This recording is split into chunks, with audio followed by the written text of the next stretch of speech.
நான் அம்முவாகை நான் படம் பண்ணேன். அந்த படம் வந்து இந்தியன் பனோரமா செலக்ட் ஆச்சு.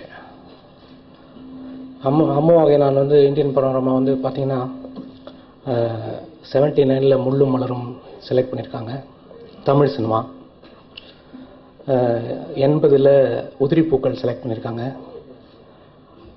அதுக்கப்புறமா 10 வருஷம் கழித்து நாயகன் படம் செலக்ட் பண்ணியிருக்காங்க, மணிரத்னம் சார் படம். அப்புறம் 87க்கு அப்புறமா 20 வருஷம், கிட்டத்தட்ட 19 வருஷம் கழித்து அம்முவாகை நான் என்னோடய படம் தான் செலக்ட் ஆச்சு இந்தியன் பனோரமா தமிழ் சினிமாவில். அந்த படம் எடுக்கும்போது ரொம்ப கஷ்டப்பட்டேன் நான். ஏன் காரணம்னா அந்த படத்தோட பேக்ட்ராப்பே வந்து ஒரு ப்ராஸ்டியூஷன் பேக்ட்ராப்பில் தான் அந்த படம். அந்த படத்தில் ஹீரோயின் நடிக்கிறதுக்கு வரல. அதாவது எனக்கு நான் நினச்ச ஆர்டிஸ்ட்லாம் வச்சு படம் பண்ணாமல் கிடைச்ச ஆர்டிஸ்ட்டை வச்சு படம் பண்ணேன் நான். அந்த படம் எடுக்கிறதுக்கு சிரமப்பட்டேன். ஆனால் அந்த படத்தை இதே மாதிரி ஒரு ப்ரெஸ் மீட் வச்சு அந்த படத்தை ஒரு ஷோ போட்டேன். ஷோ போட்டு 24 மணி நேரத்தில் அந்த படத்தை விற்றுட்டேன் நான்.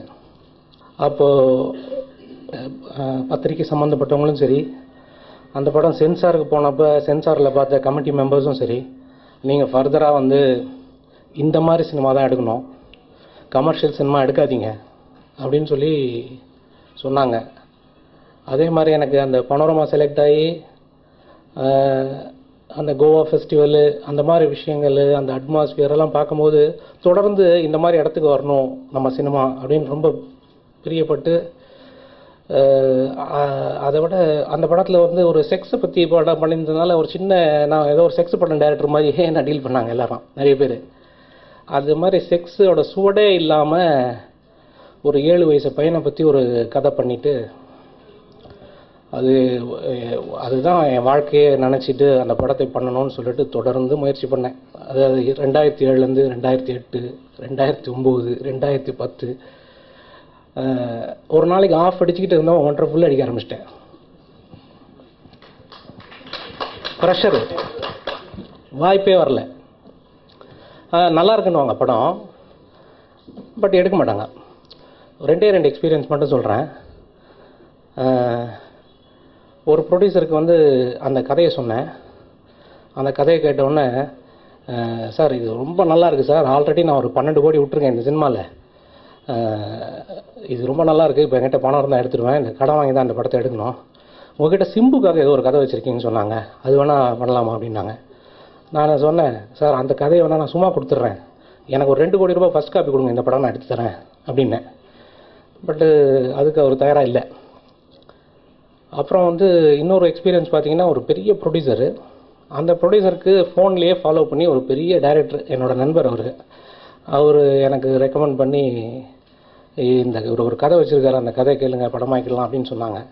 சரின்ட்டு அவரை ஃபோனில் பேசினேன். அவர்கிட்ட ஃபோனில் பேசினேன், சார் யார் சார் ஹீரோ இந்த கதைக்கு அப்படின்னார்.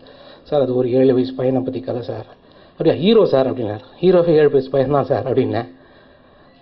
இல்லை சார் அந்த பண்ண முடியாது சார், ஹீரோ இல்லாமல் இப்போ படம் எடுக்க முடியாது சார் அப்படின்னாரு. நான் சொன்னேன், இல்லை சார் ஒரே ஒரு வாட்டி கேளுங்க சார் கதையை. இல்லை சார் என் பிரச்சனை என்னன்னா, நல்ல கதை கேட்டேன்னா நான் உடனே எடுத்துருவேன் சார் அப்படின்னார். கதையே கேட்குறதுக்கே தயாரில்லை, ஏன்னா ஒரு நல்ல கதை நான் எடுத்துருவேன், அதனால் கேட்க மாட்டேன்னார். ஸோ இப்படி தொடர்ந்து அந்த படத்தை என்னால் எடுக்கவே முடியல. இப்போ கூட பார்த்தீங்கன்னா ஒரு பெரிய கன்சர்னில் தான் அந்த பவுண்டட் ஸ்கிரிப்ட் அங்கே தான் இருக்குது. நான் திருப்பி கூட வாங்கலை, அது வாங்கி கிட்டத்தட்ட ஒரு வருஷம் இந்த படம் ஆரம்பிக்கும் போது நான் முயற்சி பண்ணப்போ கடைசி அதை ட்ரை பண்ணேன். அது ஒரு பெரிய கார்ப்பரேட் கம்பெனியில் தான் இருக்குது அந்த பவுண்டட் ஸ்கிரிப்ட். நடுவில் கூட என் ஃப்ரெண்டெல்லாம் கேட்டான், அங்கேயே இருக்கடா யாராவது திருடி எடுத்துகிட்டு போகிறாங்கன்னா. அப்படி திருடி எடுத்து அந்த படம் வந்தால் சந்தோஷம் தான் விட்டேன், ஏன்னா அப்படியே அது வரட்டும் அந்த சினிமான்ட்டு. அவ்வளோ ஃப்ரஸ்ட்ரேஷன் ஆகிட்டு ஓவராக குடி, இதே தேவையில்லாமல் அது அன்னெசரியாக இந்த விஷயத்தை எடுக்கிறேன்னா, சினிமா தான் எல்லாமே நினச்சிட்டு வந்துட்டு ஒரு நல்ல சினிமா எடுக்கிறது அவ்வளோ கஷ்டப்பட வேண்டியிருக்கு. இப்போ கூட இது நல்ல சினிமா ஒத்துக்க மாட்டேன் நான், ஒரு கமர்ஷியல் சினிமா தான் இது. பட்டு நல்லா தண்ணியை போட்டுக்கிட்டு முழு நேரம் குடிக்காரனா போகாமல் இருந்து, என் கதையை பற்றி எந்த விஷயம் போச்சோ என்னமோ தெரியாது, முழுக்க நான் பெரிய குடிக்காரன்றது சினிமாவில் இருக்க எல்லாருக்கும் தெரிஞ்சிடுச்சு. நம்ம வந்து ஃபோனை பண்ணி யாராவது இந்த மாதிரி ப்ரொடியூசரை பார்க்கலான்னா, இல்லை நான் 2 பெக்கு போட்டிருக்கேன், நான் வேணால் ஈவினிங் வரட்டுமான்னுவேன். ஏன்னா குடிக்கிறதுக்கு ரொம்ப ஃபோக்கஸாக இருந்துட்டேன். எல்லாத்தையும் சகிச்சுக்கிட்டு என் ஒய்ஃபு பொறுமையாக இருந்தாங்க. ஒரு டைமுக்கு அப்புறம் எனக்கே கோவம் வந்துடுச்சு. ஒரு new year 2009 night new year காலையில் ஆரம்பித்து சரக்கு போட்டுக்கிட்டே இருக்கேன். நைட்டு 12 o'clock ஆச்சு. அப்படியே கண்டினியூ ஆகிட்டே இருக்குது. எங்கள் ஃப்ளாட்டில் எல்லோரும் கொண்டாடிட்டுருக்காங்க. அப்போது மெசேஜ் ஒன்று வந்தது எனக்கு. அந்த மெசேஜில் வந்து என்ன இருந்ததுன்னா, அந்த மெசேஜை பார்த்தா நான் குடிக்கிறதை விட்டேன். 3 வருஷம் ஆகிடுச்சு நான் குடிக்கிறதை விட்டு. என்ன பார்த்தேன்னா,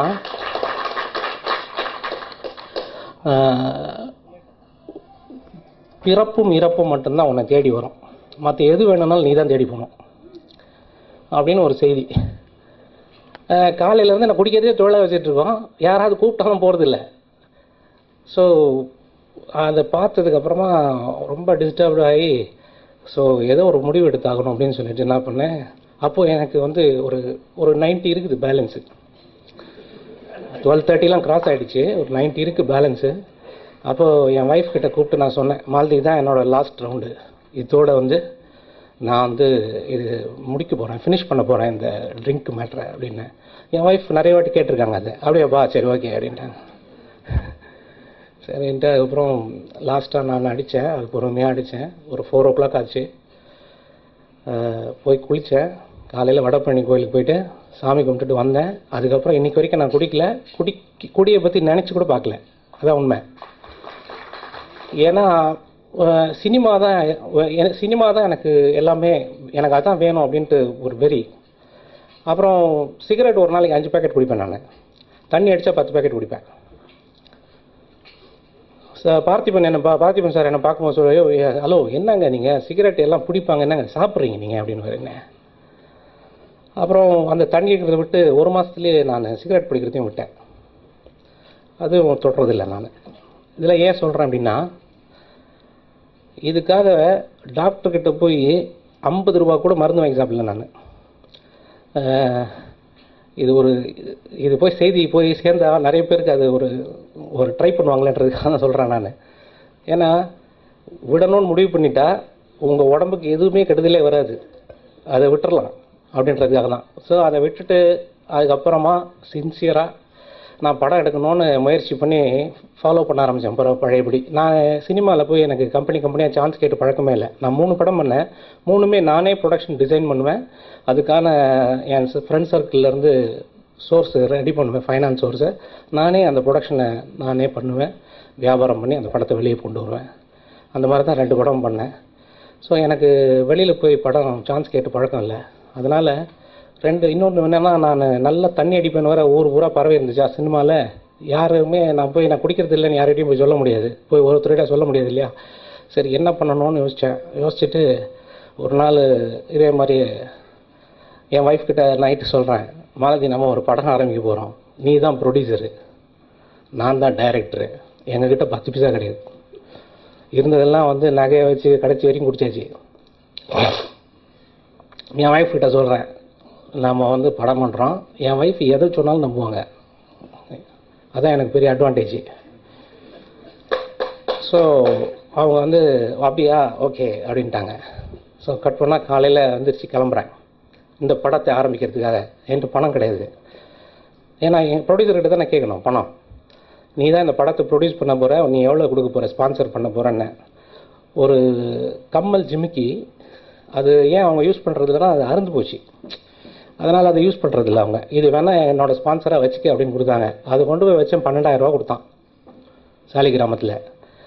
அதுலேருந்து 2,000 ரூபா அவங்க கிட்டே கொடுத்துட்டு 10,000 ரூபா தான் இந்த படத்தோட இன்வெஸ்ட்மெண்ட். அவங்க தான் ப்ரொடியூசர், நான் தான் டைரக்டர்.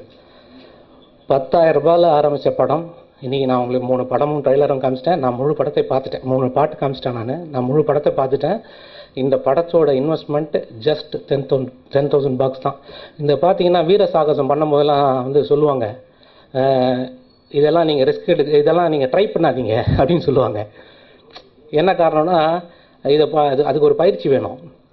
அந்த பயிற்சி ஆல்ரெடி எனக்கு 2 படத்தில் இருந்துச்சு. ஒரு காசு இல்லாமல் நம்ம ஒரு கதையை சொல்லி அதை என்னை நம்புகிற ஆட்கள் நிறைய பேர் இருக்காங்க, இன்னும் 2 படத்துக்குள்ள நான் ஃப்ளாப் கொடுத்தா 3வது படத்துக்கு எனக்கு காசு கொடுக்கறதுக்கு ரெடியாக இருப்பாங்க.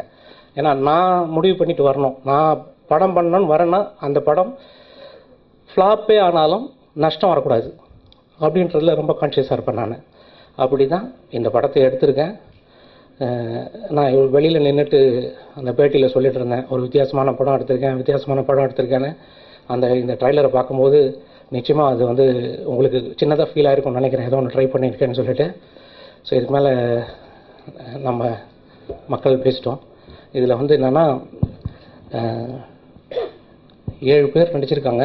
அவங்க தான் இந்த படத்தோட தூண் மாதிரி. விமல், பிரசன்னா, ரிச்சர்டு, நாடோடிகள் பரணி, ஹரிஷ், நித்தீஷ், பாலாஜி, நந்தகி, அருந்ததின்னு 2 பேர் பண்ணியிருக்காங்க. அவங்க வந்து இந்த படத்தில் அவங்க என்ன எக்ஸ்பீரியன்ஸ் பண்ணாங்கன்னு அவங்களே சொல்லுவாங்க. கேளுங்க. நன்றி.